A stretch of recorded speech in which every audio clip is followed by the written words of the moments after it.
Welcome back to Energetically You, where we talk about optimal wellness, abundant mindset, and confident decision making. I'm your host, Megan Swan, a wellness coach and consultant, and the founder of Megan Swan Wellness and the Sustainable Integrated Wellness Approach. I help high-performance humans, leaders, and modern companies thread more wellness into their lifestyle and company culture, so it becomes a way of life and not a check mark on their to-do list. Today on the podcast, I am so excited to present Natalie Haynes. She is a corporate training consultant, educator, speaker, and psychotherapist. Natalie works in the space where connection and belonging can be interrupted either within the relationship with ourselves or with others. Her passion is to teach people to remember who they are through experiential learning.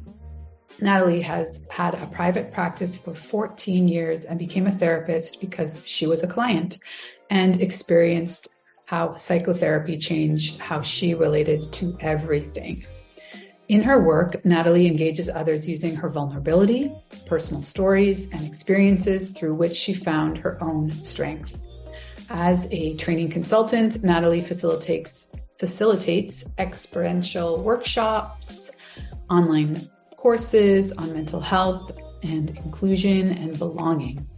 Her current program, entitled The Comfortable Race Conversation Process, which leads individuals through an experiential process to learn how to have uncomfortable conversations about race with other races. This program has been included in the Government of Canada's 50-30 Challenge as a tool to support organizations to have more honest conversations about race. Wow, I'm so excited for this conversation. So let's dive in. Welcome, Natalie. I'm so excited for this conversation and an opportunity to get to know you better. So let's just start with, how are you? What's new? Give us a little intro on your day so far. My day so far. I'm actually wonderful because I spent the weekend teaching a group of student therapists how to have conversations about race. And it was a group of white students specifically. And the feedback was, or they left with words of being open and hopeful and having lots of possibility towards being able to enter into these conversations that are so important. So yeah, I feel pretty great today, actually. It must be so fulfilling. So when you bring a group like that together, is it intentional that they're all white, or it just sort of happens, depends on the activity or the container? Well, this specific group was intentional because they're students at the Gestalt Institute in Toronto, and so the school is really looking at, how are they supporting BIPOC students, and so one of the things that they did was create a through the students, asking for support. So they created a BIPOC student-only sort of community group, and which went very well. And then the white students were like, well, wait a second. We want to know, we want to know what to do. We want to know what we don't understand. We understand that there's something happening and we don't know why we don't understand it. It's like you don't know what you don't know, right? So so I am a graduate of that school, and I'm on the board right now. So I just did the program because I already do this in my other life.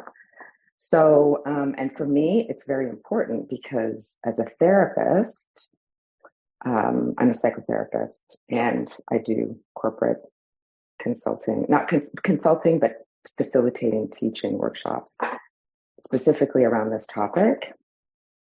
But I know as a therapist, race being one of our skin color being one of our biggest organs is something that's in the room, and it's a part of us, and we have feelings and thoughts and, emotions associated to it. And it's confusing because we are not allowed to talk about it.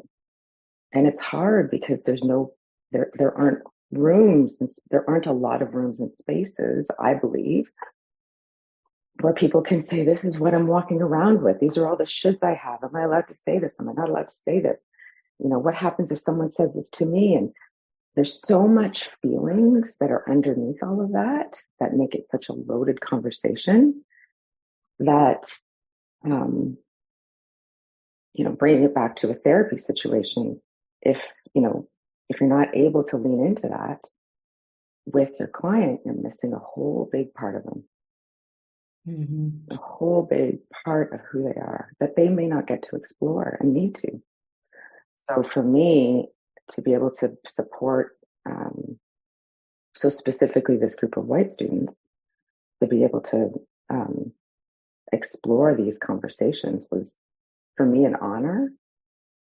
And because those are a group of people that now have a different relationship to the concept of race, and have maybe been able to unload all of those, or not unload, because I didn't take it, not mine, but able to allow it to have a different understanding of all those feelings.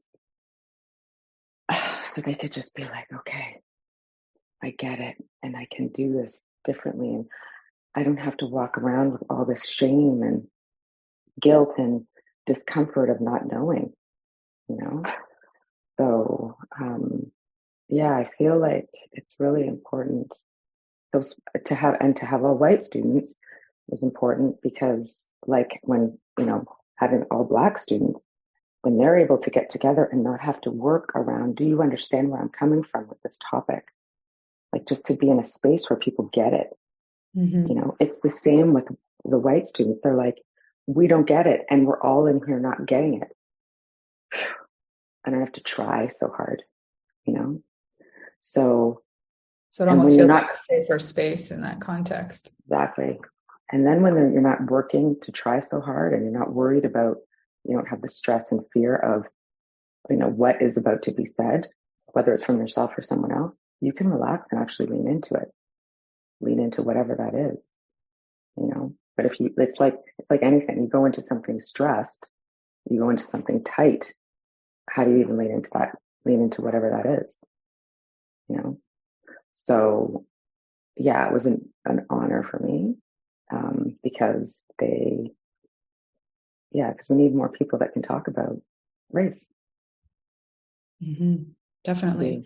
Yeah. So how is it? I mean, is it always, it sort of sounds like that's an ideal situation where everyone in the room was actively seeking out this experience and, very open to, hopefully feeling more comfortable, more enlightened, having some tools so they can move forward and hopefully, spread the same comfort in other circles. But I'm sure sometimes you're going into groups that, they've just been told they have to take this learning experience, and maybe they're not as open to what you have to say. There's always going to be people that are not ready to do that. I've definitely had a few experiences like that where, everybody's coming at this topic in different places. You have to be able to, I think that's the piece that is how I see it. I don't think everybody sees it that way, but I'm not saying that's good or bad. I'm just saying that we all come to this topic with our own awareness and our own readiness and our own ability to be able to, not ability, but if there's something that's stopping us from learning about it, I don't see that as right or wrong. And I see that as, if people are willing, a place to get curious, to say, what's stopping me right now from being able to lean into this place? And it is, for me, it's just so important from a human perspective, human to human perspective, for people to be able to be where they are, because if they can, and they can have some support, because there might be something that's stopping them, and I don't know what that might be about. And I, and I don't want to say it's a white thing, that people can't lean into it, because like, I'm sure there's some people that's their ideology and that's the way that it is, but that's not who I'm talking to. I'm usually talking to people who are like, I want to do something and I don't know how to do this.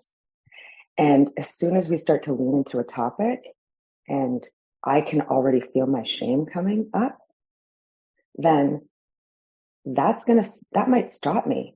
It might make me change the conversation. Something could happen. But the way that I approach it, and I approach this with clients, this is the theory that I've learned, that I believe in, is that if I can allow myself, or if I can get curious with somebody about what might be stopping them, they can go, oh, right. I'm imagining that next step is going to mean that I'm a bad person. And no matter who and how we are and what situation we're talking about, every single human has that feeling of shame that says, I am bad and I am not worthy. And nobody wants to feel that. Nobody wants to feel that. It doesn't matter what your skin color is. And nobody wants to go into a place where they're being slammed in the face with this. So I don't want to do that to somebody, because I wouldn't want that done to me.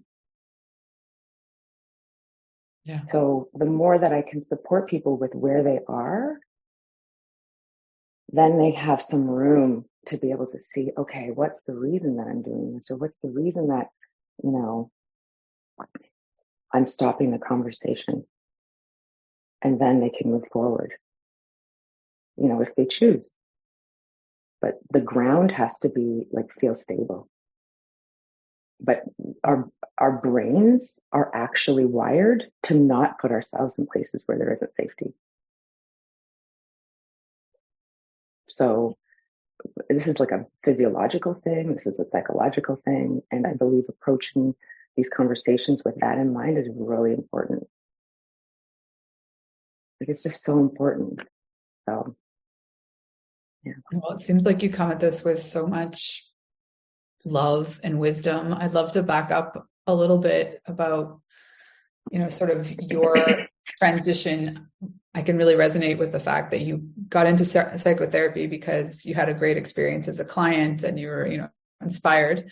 I don't know if you can go into a little bit more detail of, how you felt that it made you see everything differently. I think psychotherapy saved my life. And I don't in terms of how I saw myself. So I went to my first therapist when I was about 24, 25. And I was talking to a colleague at work. I was on a buying team at Canadian Tire, way back when, Canadian Tire Corp. Mm-hmm. And my buying assistant was like, maybe you should talk to somebody. And I was like, I am not crazy. And she's like, just call this person. She tried this number to me. And that was sort of the beginning. And all of a sudden I found a way to explain the way I thought about myself and all the feelings that I was experiencing. And I found a way to put words to those feelings that I was feeling. And it just, to me, automatically, it meant that I didn't have to be like this anymore, because I just felt like there was just something inherently wrong with me. And so all of a sudden I was like, wait a second, when I'm in my cubicle, I don't work at Canadian Tire anymore, but I love that company. I loved my time there. But when I was at my cubicle, I'd have people coming and sit with me to talk all day. Mm-hmm. It was my forte, I was, and even as a manager, that was, and I ended up going into management there, but it was a, my ability to be able to be with people was, that was easy. So becoming a therapist was wonderful. So I went to the Transformational Arts College. And then after that, I went to the Gestalt Institute of Toronto, which was for me, both were great, but for me, the Gestalt Institute of Toronto was where I just learned about the whole thing from the inside out. all of therapy from the inside out. So just, it created a way for me to express myself that made sense to me, and to be able to be a guide for clients or for people who are in that place to basically to find self-compassion and permission for all the parts of themselves. You know, it's like, how do you find, like, it's like owning all of you. So how that ended up, you know, coming to, how did I end up doing these conversations about race? It was sort of serendipitous. I had a really difficult relationship with my race, my own, like my identity, my racial identity. So, and that was something that over the years and with and through, you know, my therapy and through work, I really worked on, you know, what was my identity around race. And there was a workshop, a woman that came into, that did a workshop at the Institute. Her name is Deborah Plummer, and she is she's the chief diversity officer at University of Mass Medical. And so her approach, which is not unique, but she put this in a, you know, in this theoretical perspective, was looking and understanding your racial identity and how it was developed, because we don't. So when you think about your aspects of identity, like gender expression, sexual orientation, nationality, ethnicity, all of those different parts of you, you have thoughts, feelings, beliefs. There's a psychological relationship to those aspects of self. But race is one that, for people of color, they've always had to contend with that. Like, they've always had to be in relationship to it because it's a thing. It's, you know, it's seen. And for people that are white, you might not have ever had to think about it. It's like, so I think on a whole, racial identity and how we think about our race and how we have, what we have been told about our race and what we believe, what's true about us, it's almost like it's all separate. Like people don't have I don't believe that people have the support to look at this aspect of self. And it's an essential part of who we are. It's an essential part of who we are. So as an example, when I was 7, that's when I learned that I was Black. So my mom was like, you know, because when you're younger, when you're a child, you're essentially like a blob of being, you know, just emotions, like, you know. And I had a birthday party, and I would ask my mom if my one friend was going to come, and she said that, well, she might not come, and the reason why she might not come is because her parents don't want her to come here because we're Black. And I was like, I'm Black? Like, what? Like, what are you talking about? And I remember looking down at my skin color and noticing, like, oh, all of a sudden this means something. So this went from something that was I wasn't aware, and now all of a sudden it's in my awareness as a thing. And what this thing meant was that I may not be acceptable or liked or wanted. And I didn't consciously know that, but I kind of, in my body, I knew it, you know. And that developed, like, that was something that it made me not want to be Black. It made me not, and that's an internalized racism. So that's what I'm saying. It's like the definitions of, and that's what I saw in media, all of that, you know, what was acceptable and who's liked and who's not liked and all that. So the world is telling me this thing and this message and story that I already had kind of come to myself. And then I pushed it way down deep inside of myself, because how do I be in a place where I don't like the thing that I am? Like, it was this deep shame. Mm-hmm. So, you know, when I say that therapy saved me, it allowed me to have, you know, this, you know, come to some kind of awareness of what was this thing that I, you know, shoved way down deep inside. What did I believe about myself? And once I came to terms with that, to say that, wait a second, this isn't true. And what does Black mean for me? That element of my race is Black in the, in society could mean X, Y, Z.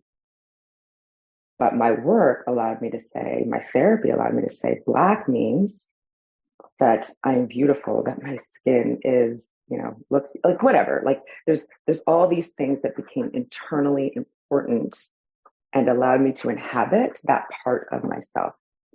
If I hadn't done that, it would have shown up everywhere. It did show up everywhere. It showed in how I carried myself. It showed in how hard it was, and easy it was to put myself out there. So coming to terms with that aspect of self, I believe for every single person is important. And what it means in relationship to other people as well. Because I would say that that's my story. That's not everybody's story, but it's mine. And so for someone else, it might not be easy to be in a room where there's a whole bunch of white people that are talking about, what they're feeling. I would not say that that would be the same for everybody, because there is so much grief and loss at hearing people learn something for the first time that you've known your whole life. Like it's a lot of grief and it's a lot of loss. And I think that those are hard feelings to feel. And I think that, so there's just so much healing that's needed for all people. So many follow-up questions. First, is it a given the internal racism is part of the Black experience, or it really depends on the person? Yes. My sister was completely different. My sister had,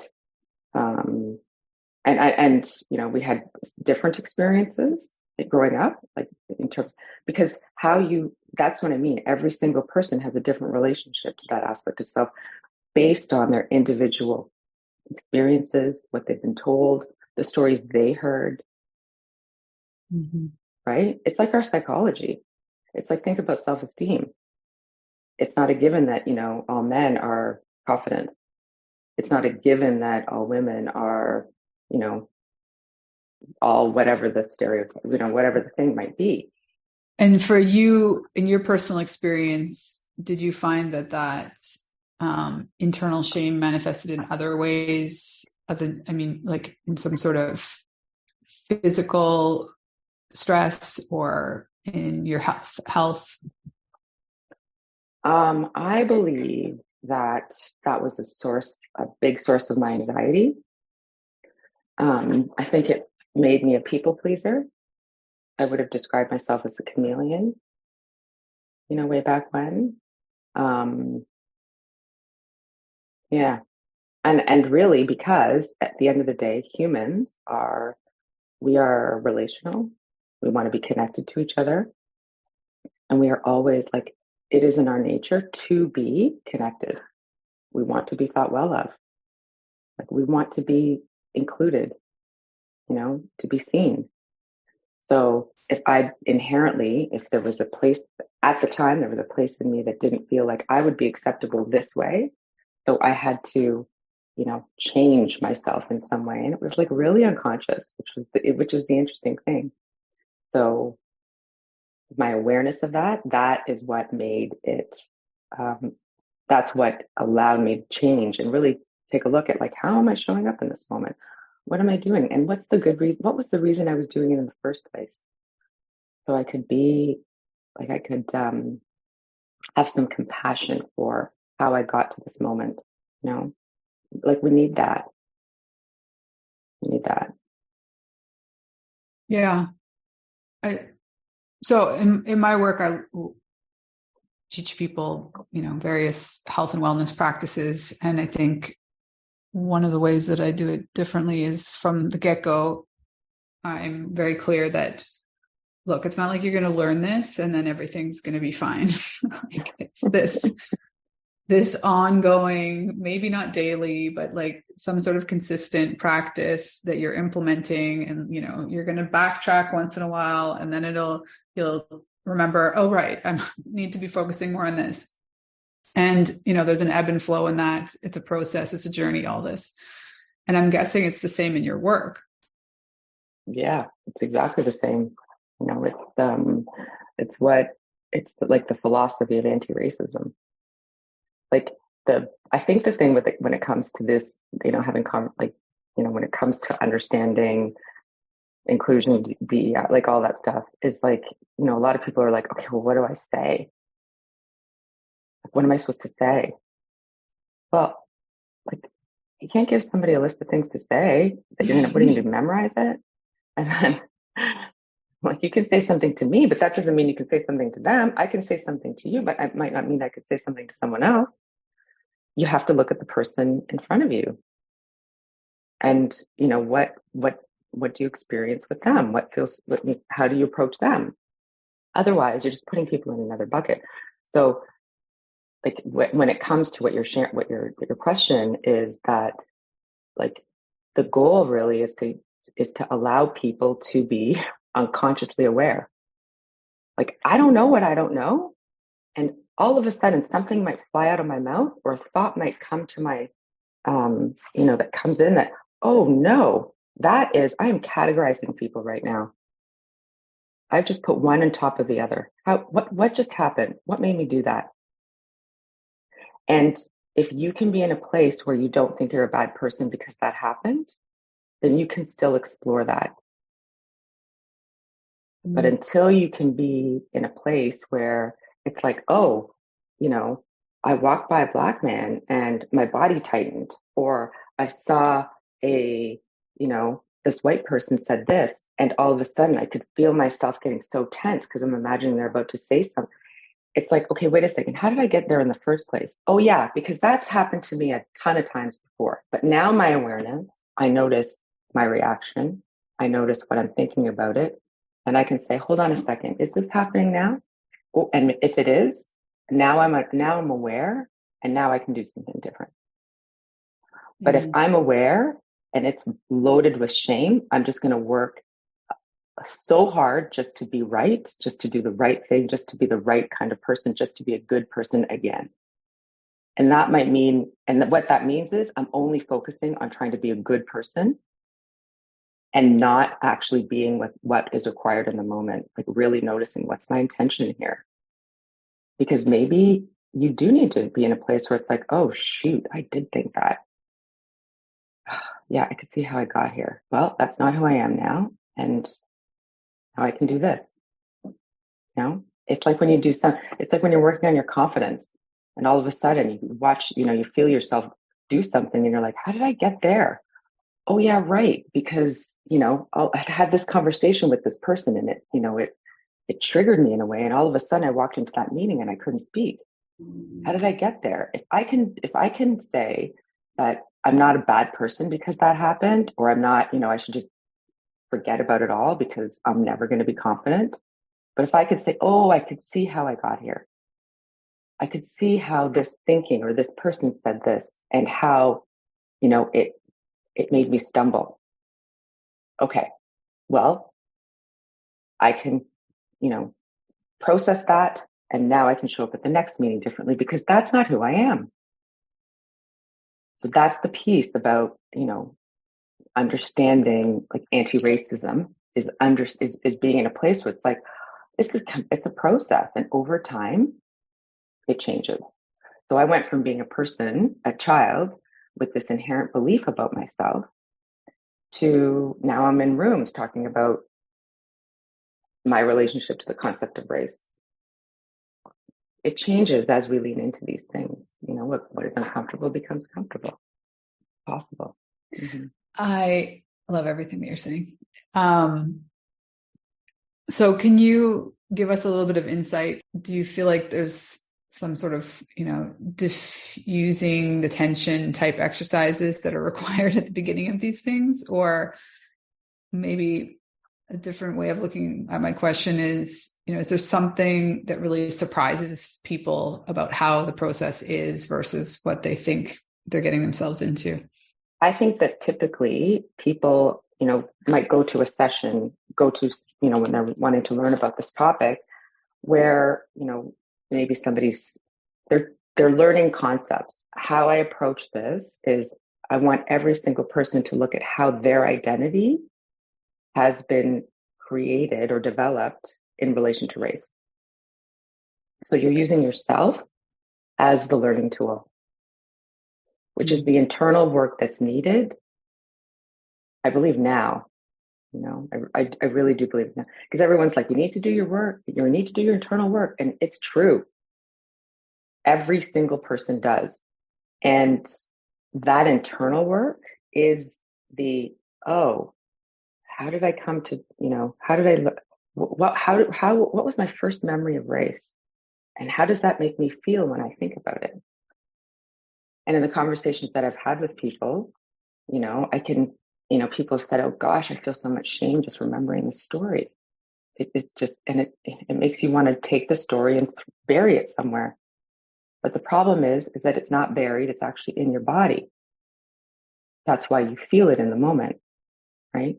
So being able to be with that and with that, what is emerging, the physical, so like somatic, emotional, and come to a new understanding of that with your current perspective, your adult eyes, you can transform that relationship to that memory. And it's like, oh yeah, right.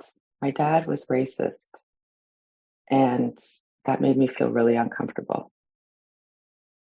And my adult eyes tells me that isn't me. But I worried that, that makes me a little bit racist or whatever. Like I'm going to say the wrong thing because he did, or I could never show this part of myself, whatever it might be. Or my parents used to say this, and I like, somebody's like, I feel like really hot even telling you this, Natalie. Yeah.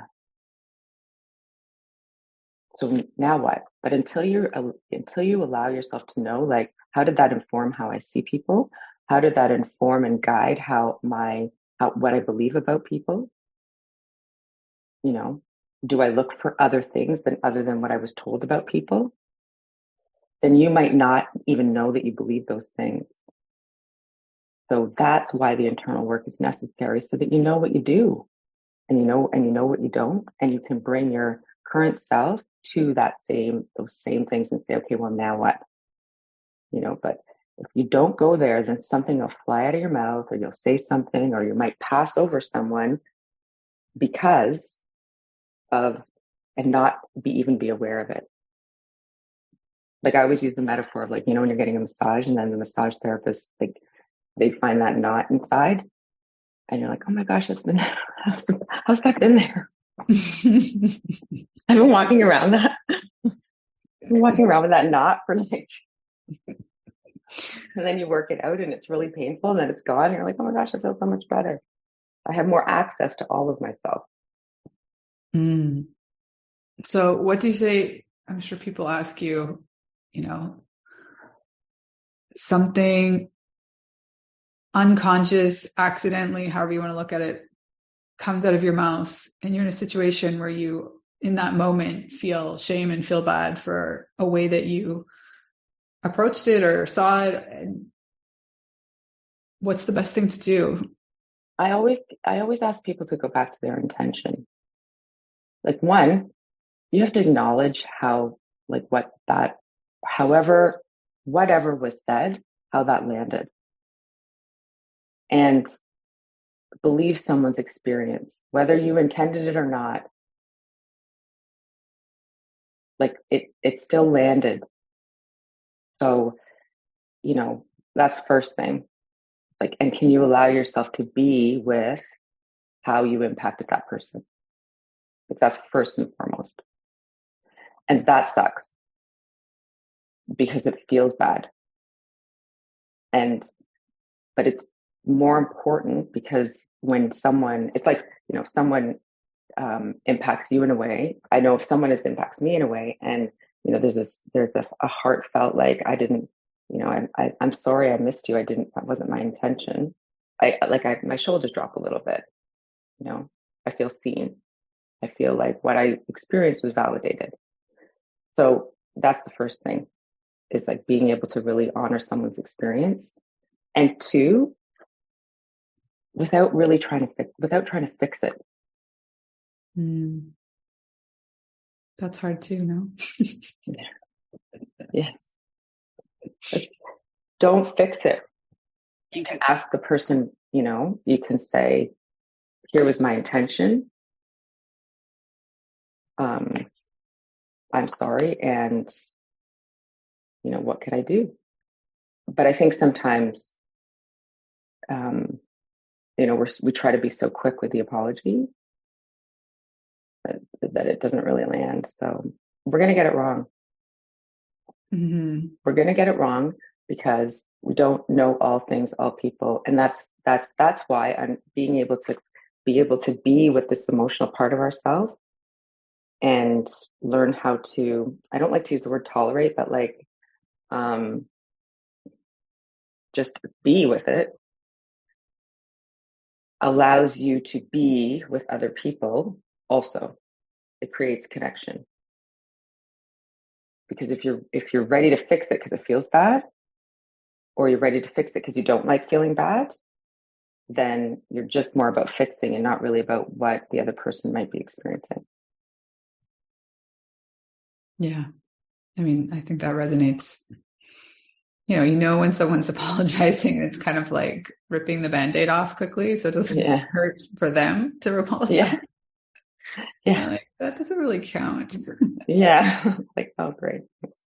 The other piece too is I think that, that's how we learn. If I really allow myself to understand someone's experience, then I know that I might have been too quick, or where I went wrong, or how what was I looking at that I didn't see that person. And it's in the missteps that you learn where to step. So it's beneficial for both. It's a win-win situation, but I believe we live in a culture where it's hard to be wrong with someone. Yeah. Do you use a lot of storytelling to help? I do. Yeah, I do. And I don't know, it's important for me because I think it is through people being able to tell stories that, one, you feel the feelings of those stories. It brings our humanity into the forefront, and I think that's at the end of the day, it's like we're humans that we're put into groups based on kind of how we look, period. And we have stories according to all of that, and how we see each other and how we have seen each other and what the stories are into, all that stuff. So I think it's the stories and the feelings that come up that make us the same. And we feel that when we tell our stories with each other, if we really hear and can allow ourselves to be with each other. Our discomfort gets in the way. Yeah. I love how you really started with that piece, just how essential it is to be open to the work to one, sort of the mental, intellectual piece, but then it's more an embodied emotional openness to lean into that uncomfortable feeling of not knowing, maybe shame around not knowing, but also accepting that you've misstepped in the past. We all have. And human interaction, whether it's specific around race, I'd say that's pretty universal as well. But, if you can just sort of get to that work in understanding that you've made someone unintentionally feel bad in the past, and the way forward is really acknowledging that in a much deeper way. Yeah. And how did I get there? Yeah. I think that piece to the sort of unraveling the identity, and to me, it was so interesting to have the perspective that the racial identity is so personalized. Yeah. Mm-hmm. Yeah. Because who I am as a Black woman is my expression of being Black in the world. It's very unique. My husband's white.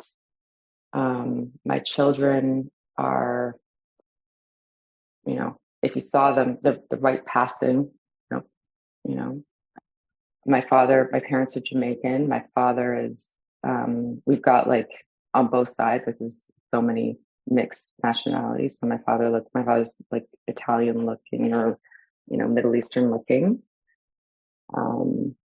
And my mother's Black. And, I've got nieces that are half Filipino, or a niece and nephew that are half Filipino. I've got two nieces that are Black. And so my family looks like all nations. And so, I think that it's important because my son said to me once, he's like, well, can Black people be racist? I said, and this is, based on this identity work, specifically Beverly Daniel Tatum. She's like, she asked the question in her book, but when my son said that, I said the same thing that she says in her book. I was like, well, it kind of depends on the definition that you're using. If someone's going to judge you based on your skin color, then, that's prejudice, being prejudicially racist. And I said, I would never want anybody to judge you based on your skin color, And I will also say this, that, that the fact that my son looks white when George Floyd was murdered, all these women were talking about how their children were, they're scared for when their boys go out and what might happen. And I remember in that moment just saying, never going to have to worry about that. And then I was horrified at what I said, that I'm never going to have to worry about that. And that was deeply shameful. And I think that that's where I had a choice to say, because there's women that look like me, and I have the advantage of the white advantage of not having to worry that my son might be stopped for a cop and prejudged because of his skin color. It's not fair. And at that point, I had a decision to make. What am I going to do with this privilege and awareness that I have, this unique set of circumstances of who I am as a Black woman in the world? So that's when I started creating these workshops and a program. And to be able to sit with people in their feelings, I think is essentially important to all of this process. And to me, it doesn't matter what race you are. You have a feeling in relation to the concept of race. Of course, I agree. And I know white people do, and I know that Black people do also, What a powerful origin to this philosophy and process that you've created. In my lifetime, it seems like the point where you made that people feel uncomfortable and that's not your discomfort. Do you feel like it's shifting in that people are at least aware that this kind of uncomfortable, accepting that you don't know what you don't know, that's something that's on us, not on Black people, to make them feel more comfortable? Yeah, I don't think it's on anybody. I think it's on each individual person. If I'm sitting with a room of people, I don't feel uncomfortable. I feel quite solid. It is not mine. And I say that because I have a background as a therapist. If I'm seeing a client, it is not mine. I already think they're a whole person and they just have something that they're unaware of. I do not take on anybody's feelings. They are already whole. They've survived whatever they've survived. Now they're just processing what it is that they've been through. It is not my job. It's not my job.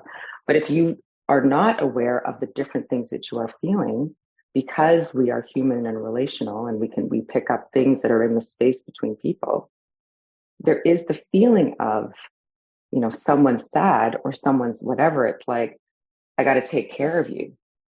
well, my training and my history like, I don't do that. Like, I can just sit with you and you can be sad and it doesn't have anything to do with me. But until you can come to terms with your own emotions, your own feelings of sadness, grief, loss, then I will be activated when someone else is activated. Like, as a therapist, if I get activated in a room, I'm going to see my supervisor because I know something's going on with me. It's not them. So that's why I can sit in a room. It's not my burden. It's not mine. And it's not any Black person's either. And there's no transference of stuff. That's the problem. So it's like trying to fix a psychological problem logically. Like, it won't work. Yes. Everybody's got their own work around how they see race. How do you see another person?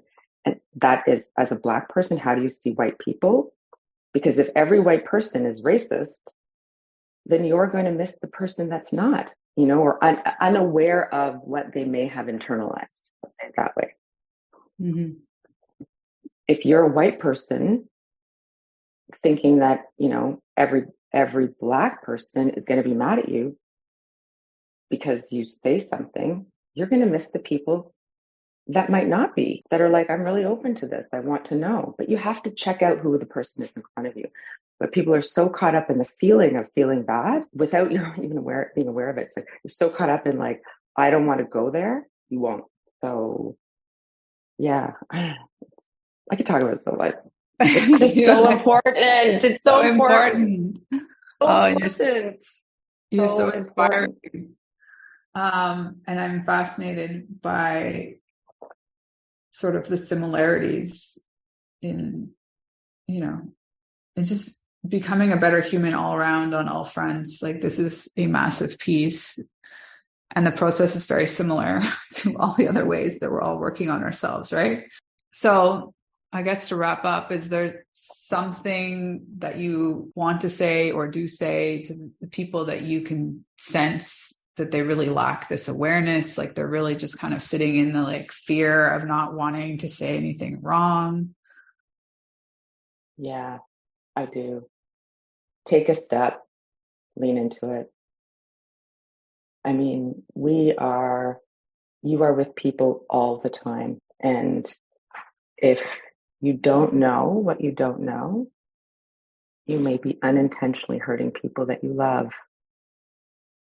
And I mean, I sat with this group of people today that were so afraid that they were going to hurt me.